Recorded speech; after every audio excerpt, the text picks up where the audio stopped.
Okay, here's something that might be helpful to you. There's lots of things you can do with scraps. This has been painted, so if I integrate it, the paint actually would just disappear.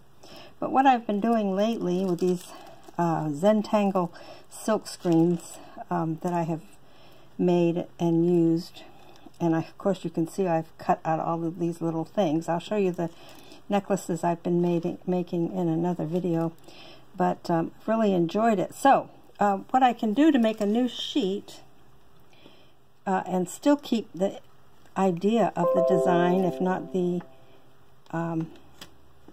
whole thing, is I start running these together. I cut them and scooch them over and cut them again. And of course I'm getting lots of little pieces, but and the design, because it's such an abstract, isn't going to matter.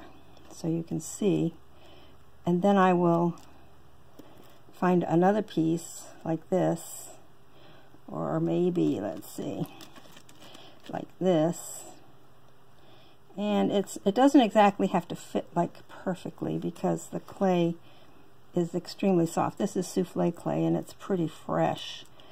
But you can see I can make a continuity of the design. And in fact, I did have pushed all these pieces together, so you can see I have an interesting design. The back of it has a few holes. There's some little holes in here, right?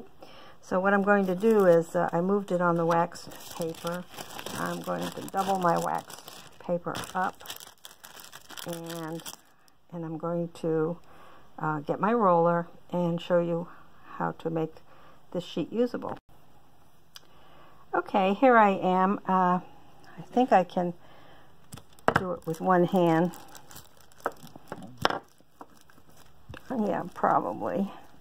I'm having trouble recording. The camera just doesn't want to record very long. I think I have to do something with my settings, and I keep moving the camera out of range here so I can look. But what I've done is created a new sheet. Sorry about this.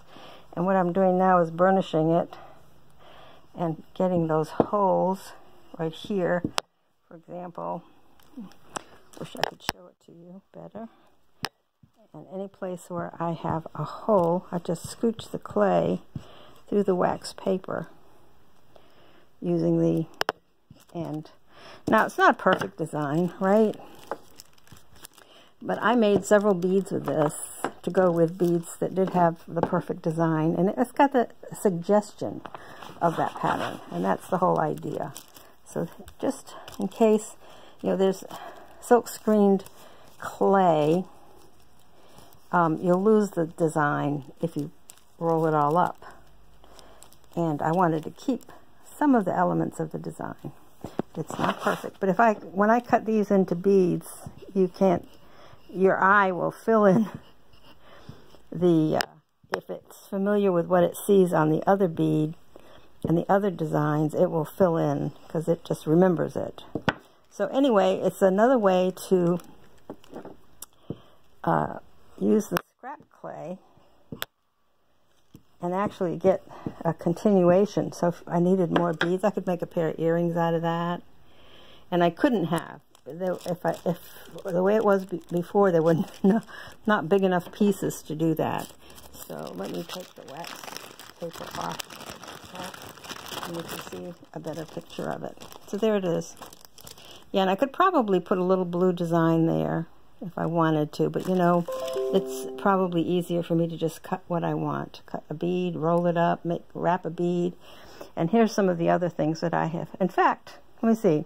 Here's one I used scrap clay, and it was silk screened. And you cannot,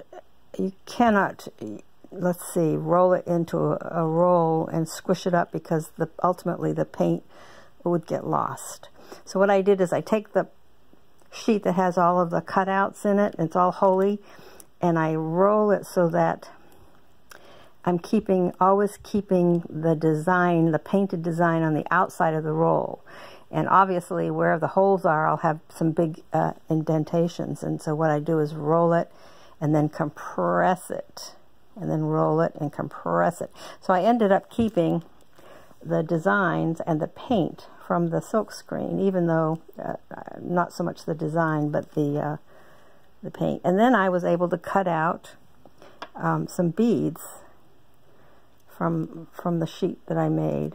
So just an idea of ways to reclaim your silk screened material. And it doesn't even have to be abstract like mine was, like Zentangle. But you're all familiar with this pattern, and I love it. Let me see if I can find a piece here. Yeah, I use these Zentangle pieces like that. And that's just a whole piece I haven't started using yet. And all the blue now I have pretty much used. These are all in wax paper. And I'll do the same. You can see these abstract patterns lend themselves to doing this. So I never throw away the piece. And I don't roll it back up because then I get gray clay, right? Mix black with the white or whatever. You'd get mud. And I'd rather not. So even though I don't end up with this beautiful design, the design I do end up with can be used because it's got hints of the design. This is the blue and white version. Anyway, so another idea on how to save your bits and pieces and make something useful out of it. You'd be surprised how pretty that would look in an earring or brooch or something. Anyway, that's it for now. In blue, white, and navy on a very fine gold chain. So I've got not quite the fold over beads. This one here is white on one side and the dark print on the other. Got a flower in there and a little round bead. This is great with if you wear a lot of blue for the summer. And pretty.